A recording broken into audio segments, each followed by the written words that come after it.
এবং আমি দুটি বিষয়ে আপনাদের একটু স্পেসিফিক ব্রিফিং করার উদ্দেশ্যে এসেছি। এক, ইদানিং তালতলা ক্লাব, আরিয়াদহ, বেলিয়াঘাটা থানা, সেই বেলঘরিয়া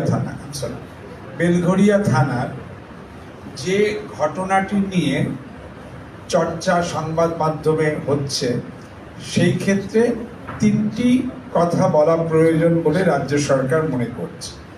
এক, ঘটনাটি মার্চ 2021 সালে, 3 বৎসর আগের। দুই, নিগৃহীত ব্যক্তি বলে যার ছবি ইত্যাদি সম্প্রচারিত হচ্ছে, তিনি পুরুষ। তার সম্পর্কে বহু সংবাদ মাধ্যমে বলা হচ্ছে তিনি মহিলা। পুলিশের টেকনিক্যাল অ্যানালিসিসে বেরিয়েছে সকল নিগ্রহই সমানভাবে নিন্দার্হ হলেও এক্ষেত্রে নিগৃহীত ব্যক্তি পুরুষ। যা বলা হচ্ছে মিসইনফরমেশন বলে যাকে রাজ্য সরকার বর্ণনা করবে, তিনি female non.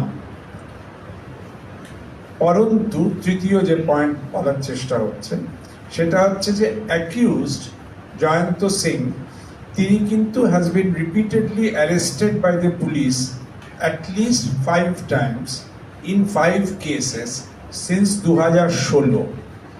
According to police, he is a known rowdy, বারংবার গ্রেফতার হয়েছেন পুনঃ বিভিন্ন কেসে।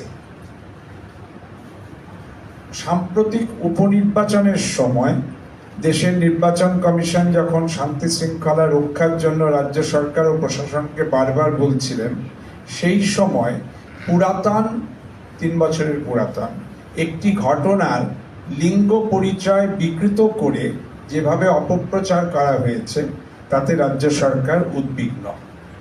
এইটি আমাদের ব্রিফিংয়ের প্রথম দফা।